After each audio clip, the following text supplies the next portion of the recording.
हाँ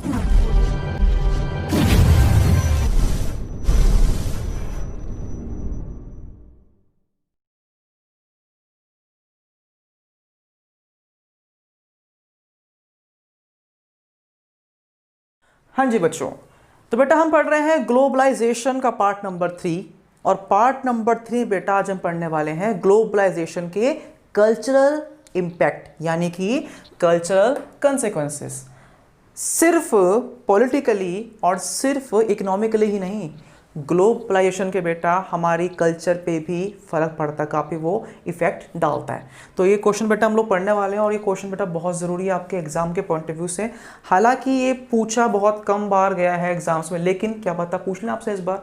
तो देखो क्या कह रहे हैं इसके अंदर, कल्चरल कंसिक्वेंसेस, सांस्कृतिक प्रभाव हमारे कल्चर पे, हमारे खाने पीने पे, हमारे पहनावे पे, हमारी बोलचाल पे, हमारे रिलेशंस पे क्या क्या फ़र्क पड़ा है ग्लोबलाइजेशन का। So let's start. The cultural effect of globalization leads to the fear that this process poses a threat to cultures in the world. भाई ये जो आपका वैश्वीकरण है, ये जो आपका बेटा ग्लोबलाइजेशन है, ये एक खतरा, ये एक डर बना रहा है। किसके लिए? कल्चर्स के लिए। पूरे वर्ल्ड में ये एक खतरा है, ये एक डर है। अब डर किस बात का है? डर इस बात का है कि भाई पूरे वर्ल्ड में सिर्फ एक कल्चर बन रहा है, पूरे वर्ल्ड में सिर्फ एक कल्चर का राइज हो रहा है, उदय हो रहा है। और वो राइज किसका है? वो राइज है वेस्टर्न कल्चर का, यानी कि in the world because globalization leads to the rise of uniform culture called cultural homogenization, और यू कैन से कि वेस्टर्न कल्चर। भाई पूरे बेटा वर्ल्ड की बात करो, वेस्टर्न कल्चर फैल रहा है, आप सभी जानते हैं बेटा वेस्टर्न कल्चर फैल रहा है। उसी के बेटा साथ साथ पूरे वर्ल्ड में एक उदय हो रहा है। There is a rise of only one culture, it is known as what? It is known as cultural homogenisation, यानी कि पूरे वर्ल्ड में सिर्फ एक ही कल्चर का होना। नेक्स्ट पॉइंट पे, अब ऐसा भी नहीं है कि वो जो एक कल्चर है वो सबका मिक्स है, नहीं। वो जो एक कल्चर है ना, वो बाकी कल्चर्स को दबा रहा है, यानी कि ये हो क्या रहा है, ये एक कल्चर के नाम पे पूरे वर्ल्ड के बेटा जो कल्चर है उनको आपका दबाया जा रहा है। यानी कि आपका the rise of uniform culture is not the emergence of global culture, यानी कि बेटा ऐसा कुछ नहीं है कि पूरे वर्ल्ड में जैसे इकोनॉमी एक है वैसे कल्चर भी होगा, नहीं। What we have in the name of global culture is the imposition of western culture on the rest of the world. पूरे वर्ल्ड पे वेस्टर्न कल्चर को थोपा जा रहा है, यानी कि उस पर थोप रहे हैं। फॉर एग्जाम्पल बताऊं मैं आपका बेटा, ब्लू जीन्स और बर्गर, ये एक ऐसे एग्जाम्पल हैं जो ऑल ओवर द वर्ल्ड फैल रहे हैं और हर कोई इस चीज़ को अब अडॉप्ट करना चाहता है आपका ये, ठीक है। यहाँ से बेटा एक क्वेश्चन नंबर का बेटा आपसे पूछ सकते हैं, what is cultural homogenisation? It means इसका मतलब क्या होता है बेटा? Rise of one uniform culture. Next point पे, the culture of politically and economically dominant society leaves its imprint on a less powerful society. देखो होता क्या है, अब जैसे एक कंट्री है भूटान, छोटी कंट्री है, गरीब कंट्री है, और एक कंट्री है यूएस, पावरफुल कंट्री है, एक शक्ति है, एक पावर है। जब एक पावरफुल कंट्री अपने पॉलिटिकली इकोनॉमिकली अपने निशान छोड़ती है, अपनी छाप छोड़ती है, तो वो छोटे देशों को सबसे पहले अपना निशाना बनाती है, छोटे देशों पे सबसे पहले वो अटैक करती है। और आप सभी जानते हैं किसी के कल्चर पे अटैक कर दिया यानी कि पूरी कंट्री वो जीत ली आपकी ये, ठीक है। And the world begins to look more like dominant power wishes it to be. This is dangerous not only for poor countries but for the whole of the humanity. किसी कंट्री के culture को जड़ों से नष्ट कर देना जो है वो बेटा एक कल्चरल कंसिक्वेंस किसका है? ग्लोबलाइजेशन का। और बेटा होता भी अक्सर यही है। आप इंडिया में देख लो बेटा, इंडिया में क्या हो रहा है बेटा? इंडिया में यही तो हो रहा है आपका कि इस तरीके से बाहर के लोगों का कल्चर हम लोग एक्सेप्ट कर रहे हैं, उसको हम लोग फैला रहे हैं। एक तरीके से कल्चर के नाम पे हमारे इंडिया में वल्गैरिटी कितनी फैल रही है आपके लिए, ठीक है। तो ये जो बेटा हम लोगों ने पढ़े कि एक कंट्री पूरे वर्ल्ड पे अपना दबाव बना रही है, अपना कल्चर प्रमोट कर रही है, इसको क्या बोलते हैं बेटा? ये एक तरीके से आपके नेगेटिव कंसिक्वेंस थे। अब ज़रा बेटा हम लोग इसके पॉजिटिव कॉन्सिक्वेंसेस पे भी आते हैं। आपका ये क्या कह रहे हैं, cultural consequences of globalisation are not only negative. ऐसा नहीं है कि ये सिर्फ नेगेटिव ही होते हैं।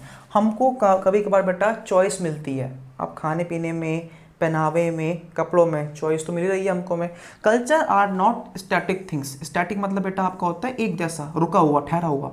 कल्चर कभी ठहरता नहीं है, it keep on moving, it keep on changing. कभी कभार all cultures accept some outside influence. बेटा हर कल्चर जो है वो बाहर से थोड़ी बहुत तो इन्फ्लुएंस लेता ही लेता है। आप चाहे अंग्रेज़ों की बात कर लो, वो भी इंडिया में आके इंडियन फूड पसंद करते हैं, वो भी बाहर अपने इंडियन फूड को खा रहे हैं। इट मीन्स व्हाट, कि they are accepting some changes. इसी तरह से बेटा as they simply enlarge our choices, हम बेटा अपने कल्चर में बाहर की चीज़ों को इसलिए एक्सेप्ट करते, क्यों, क्योंकि बेटा वो हमारी चॉइस को करते हैं, एनलार्ज कर रहे हैं, बड़ा कर रहे हैं, फैला रहे हैं, ना कि हमारे कल्चर को वो ख़राब कर रहे हैं। फॉर एग्जांपल मैं बताऊँगा बात है, जैसे जीन्स है बेटा, जीन्स के ऊपर कुर्ता पहनना, ये हमने जीन्स बाहर से ली और हमने उस पर कुर्ता पहनना स्टार्ट किया। लेकिन एक इसका पहलू ये भी है कि बाहर के लोगों ने जीन्स पे कुर्ता पहनना स्टार्ट किया, वो हमारी देन है, कुर्ता हमारी देन है। ठीक है, मान लिया कि बर्गर बाहर से है लेकिन जो डोसा है वो तो बाहर गया है। तो कल्चर एक्सचेंज भी हो रहे हैं, ऐसा नहीं कि कल्चर दबाया जा रहा है, कल्चर बेटा यहाँ पे जो आपके वो एक्सचेंज भी हो रहे हैं। ठीक है, सो इसी जो कल्चर बेटा एक्सचेंज हो रहे हैं, जो कल्चर बेटा एक तरीके से डिस्टिंक्टिव हो रहे हैं, आपकी वैरायटी आ रही है, इसको क्या बोलते हैं, देखो cultural consequences of globalization also leads to each culture becoming more different and distinctive। यानी कि थोड़ा डिफरेंसेस आ रहे हैं, थोड़ा सा आपका मतलब अब वैरायटी मिल रही है। तो ये जो कंसेप्ट है बेटा, इसको बेटा हम लोग बोलते हैं क्या, कल्चरल हेट्रोजिनाइजेशन। यानी कि एक कल्चर नहीं, सारे कल्चर्स को मिला के एक साथ आगे बढ़ना, वैरायटी रखना, और ये क्या होता है, एक ही कल्चर का राइज होना। ठीक है बच्चों, ये बेटा हमने क्या पढ़ लिया है, ये बेटा हम लोगों ने पढ़ लिया है लास्ट आपका कंसेक्वेंसेस किसके, कल्चरल कंसेक्वेंस। यानी कि आपका हमने पढ़े पॉलिटिकल, हमने पढ़े इकोनॉमिक, अब हमने पढ़ ली है कल्चरल कंसेक्वेंसेस। अब बेटा चलो हम चलते हैं आगे। हाँ जी बच्चों, so our next topic is India and globalisation, Bharat और वैश्वीकरण। आप लोगों ने बेटा स्टार्टिंग में पढ़ा था कि जो ग्लोबलाइजेशन है वो इंडिया में आज से तो है नहीं, ये बहुत पहले से है। तो भारत काफ़ी एक्सपीरियंस था इस चीज़ को लेकर कि भारत के साथ में क्या हो सकता है, क्योंकि अगर हम जाते हैं आज से तकरीबन 250 साल पहले, तो हम ये देखते हैं कि भारत था गुलाम, किसका, अंग्रेज़ों का। और अंग्रेज़ों ने भारत को बेटा एक ऐसी कठपुतली बनाया था कि भारत से कच्चा माल सारा बाहर जा रहा है और बिल्कुल फिनिश्ड गुड्स जो हैं वो भारत में आ रहे हैं, जिसके कारण बेटा इंडिया को काफ़ी लॉस हुआ था। तो इस कंसेप्ट में बेटा हमको ज़रा वही पढ़ना है कि कहानी क्या है। कहानी ये है कि ड्यूरिंग दी कॉलोनियल पीरियड, जब बेटा भारत था एक कॉलोनी अंग्रेजों की, as a consequence of Britain's imperial ambitions, अंग्रेज जो थे, ब्रिटेन का इंपीरियलिज्म, साम्राज्यवाद जो फैल रहा था, उसके अंतर्गत under the imperialism of Britain, India became an exporter of primary goods. यानी कि भारत से कच्चा माल कहाँ जा रहा है, ब्रिटेन में, और वहाँ से भारत को फिनिश्ड गुड्स दिए गए। यानी कि इंडिया एक कंज्यूमर था, किसका, फिनिश्ड गुड्स का। जिससे बेटा हुआ क्या, भारत का तो सारा माल बाहर जा रहा है, जिससे नुकसान अल्टीमेटली हमको ही हो रहा था। ठीक है, तो ये जो पॉलिसी थी ना, ये सारी पॉलिसी को देखते हुए भारत ने इंडिपेंडेंस के बाद ये फैसला लिया था कि भैया भारत जो है ना, ये एक्सपोर्ट इंपोर्ट वाला काम बिल्कुल रेयर करेगा, बिल्कुल 1% करेगा। क्या कहते हैं, because of this experience with the Britishers, India decided not to allow others to export to us. भारत ने ये डिसाइड किया कि भाई बाहर क्या कहते हैं ना, कि हम लोग ना किसी को कुछ देंगे और ना किसी को कुछ लेंगे। यानी कि ना तो हम बाहर अपना सामान भेजेंगे, ना हम एक्सपोर्ट करेंगे, ना हम इंपोर्ट करेंगे। ठीक है, so that our own producers could learn to make things. ठीक है ना, देखो सिंपल सी बात है यार ये, अगर हम कुछ भी चीज़ अगर बाहर से ले रहे हैं तो हमेशा हम दूसरों पे डिपेंड रहेंगे। ठीक है ना कि हम कुछ सीख पाएंगे। तो भारत ने बोला कि भाई अब हमें खुद सीखना पड़ेगा काम। ठीक है। नेक्स्ट पॉइंट, अब आप सभी जानते हैं, जो बच्चे इको पढ़ते हैं बेटा, आप सभी जानते हैं एलपीजी की बेटा पॉलिसी को भारत ने 1991 में अडॉप्ट कर लिया था।